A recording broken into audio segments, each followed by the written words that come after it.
Hey, I'm Candace Scalise with CBS 21 News. This is 21 Next. We have been telling you guys about this major snowstorm that is coming on Sunday and also the bitter cold temperatures. Going to be 8 digits overnight tonight into tomorrow morning.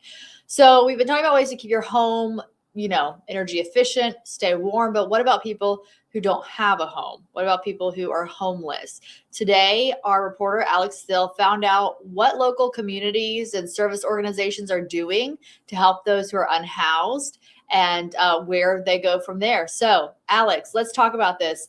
You spoke with somebody with the Eclipse Project, and I understand they serve food every Sunday already, but that's when this snowstorm's happening. Yeah, exactly, Candace. So I spoke with the founder of the Eclipse Project, and video you're looking at right now is actually where she was preparing some of this food when I went and talked with her earlier this afternoon. So typically every Sunday they serve about 26 to 28 pounds of food to the community Wow. in Harrisburg. And that's something that they've done every Sunday for the last 5 years. She tells me they've never missed one Sunday, and this Wow. Sunday is no exception. They're still going to be trying to serve people food, but obviously it's going to be challenging for community members to get to where they normally serve food. So the Eclipse Project has a van that they're going to be trying to pack a lot of this food into. Typically they have a more variety of meals, but she said she's Hmm. going to be making larger plates with less variety so they could just throw a bunch of food into this van and meet people where it's easiest for them. So if you are somebody who typically gets help from the Eclipse Project, she tells me that you should message them on Facebook, tell them where you are this weekend, and where, if you're going to be at a shelter, if you're going to be somewhere else, just let them know the location you're at and they'll actually be able to bring you food.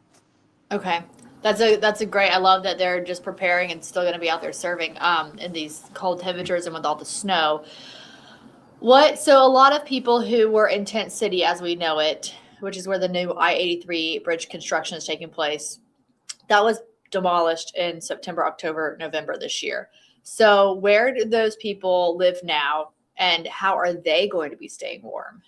Yeah, that's a good question. So, Tent City, it was the prime location for a lot of unhoused inhabitants of Harrisburg, and they've all moved into this Miracle community. And I spoke with the Miracle for Short founder, who tells me that essentially they don't really have a set plan and that they're taking things day by day, but that they have alerted everybody who lives in their community about the storm. They've provided people with safe warming blankets and some warming things for their tent. They've also have certain areas on the actual community, sort of like warming huts, warmer than the actual tents where people will be able to stop in for a bit.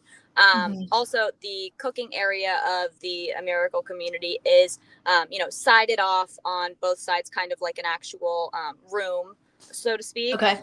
The tents aren't, and that's because they still need some more funding. And the funding actually comes from a lot of it from private donations, but many from people like you who are just watching. So we have that information Mhm. on our website as well. If you want to go and make a donation, if you feel like there's something you want to do to help people during this time, that would also be helpful for those people.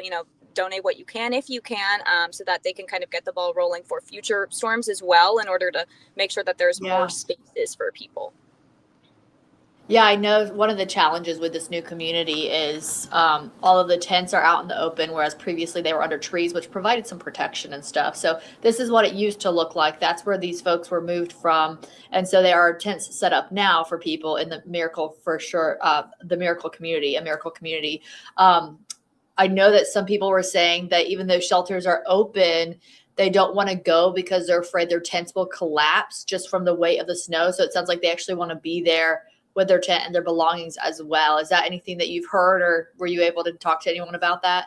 Yeah, that's pretty much been echoed, especially because if you think about your homes, you have your belongings in your homes. Yeah, A you don't lot of want to leave. don't want to leave their tents. This is their home. They don't want to leave their tents with their things, even if it's just for a little bit to be sheltered. And also, if there is snow falling on top of the tents and they're not there to clear that snow off, accumulating snow becomes heavy and the tents could get damaged. And who knows how long that would take to replace because of the funding that the Miracle community needs right now. Okay, gotcha. So a lot of them don't necessarily want to leave, but of course, a Miracle has told me that they are doing everything that they can in order to ensure that the people who are living there are going to be warm and sheltered this weekend. But again, the Eclipse Project is an example of another organization that is helping, and there's a lot of them in the Dauphin County community. If you search online, you'll be able to find a lot of them. If you're looking for ways to volunteer, you can also message the Eclipse Project on Facebook. Michon, the founder, tells me that they're always looking for volunteers to help out with food prep on Saturdays and Sundays, and like I said, they've never missed a Sunday, so they're really just looking for all hands on deck in situations like this. Yeah, certainly. I know she said earlier she'll have her snow boots and they'll go through the snow if they need to make sure that people are fed who need it the most. Absolutely. Super. All right. Thanks so much, Alex. Appreciate it. And we're going to keep you updated on the storm on our website, cbs21.com, and all of our social media pages. And we are actually going to be back live on YouTube momentarily with our chief meteorologist, Tom Russell, to talk about how you can prepare. We'll see you guys next time.